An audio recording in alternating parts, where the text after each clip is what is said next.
বাইফ্রা talk show থেকে আমি সৈয়দ শাহেদ আলী, আপনারা সবাই সাথে থাকবেন। বাংলাদেশ থেকে আমি সৈয়দ শাহেদ আলী, ইন্ডিয়া থেকে নূপুর শর্মা আমাদের সাথে যুক্ত হবেন এবং ফ্রান্স থেকে যুক্ত হবেন সুফিয়ান বিন এনাম। कहीं पे भी उसके खिलाफ আমি হিন্দি বুঝি না তো কইলাম ক্লিয়ার করিয়া কো। সুফিয়ান ভাই আপনি কইন কিছু। बहुत बुद्धिशाली महिला तुम जे ये नफरत फैलाता हो, तुम्हारा कोई मुसीबत और কোনো সমস্যা नहीं होता। विश्व भर से आ रही हैं। तुम नेत्री होने के लिए नेत्री और लगे की कितने कितने और कतজন सीनियर नेता के साथ रात 12टा पर गुजर गया।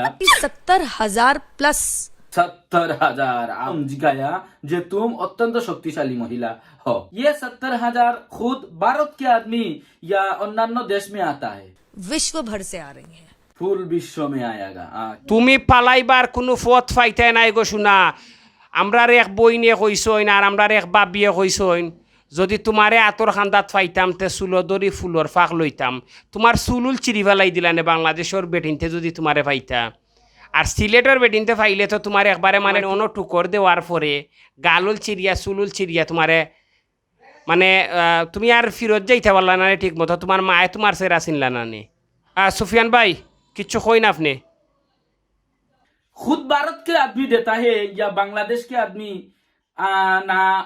कौन जगह में ये ट्रेड आएगा तुम्हारा खेसुंदानी के लिए पाकिस्तान से, इंग्लैंड से, दुबई से, साउथ ईस्ट एशियन कंट्रीज से और ऐसी तमाम जगहों से आ रही है। पूरा विश्व पूरा वर्ल्ड तुम्हारा नफरत करता था।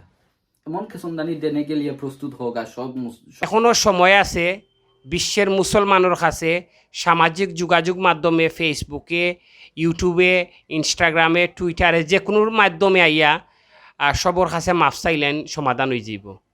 সবর কাছে মাফ চাইলেন হয়তো মুসলমান যদি ওইটা তৈলে কইলাম না আল্লাহর কাছে মাফ চাইলেন, আল্লাহর কাছে মাফ চাইলে ইলে হয়ে গেল নে। কিন্তু যেহেতু মুসলমান নাই, আমরা নবীরে নিয়ে কটুক্তি করছইন, তাই সৃষ্টিকর্তার কাছে মাফ চাইলই তো নাই যে সৃষ্টিকর্তার কাছে মাফ চাইলেছি আমার ভুল হইলে না, সকল মুসলমানের কাছে মাফ চাইতে হইব।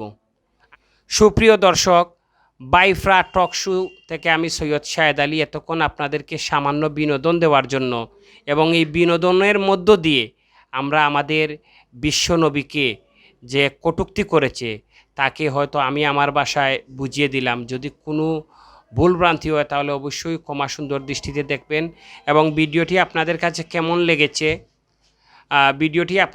কেমন লেগেছে আপনারা অবশ্যই কমেন্ট বক্সে জানিয়ে দিবেন।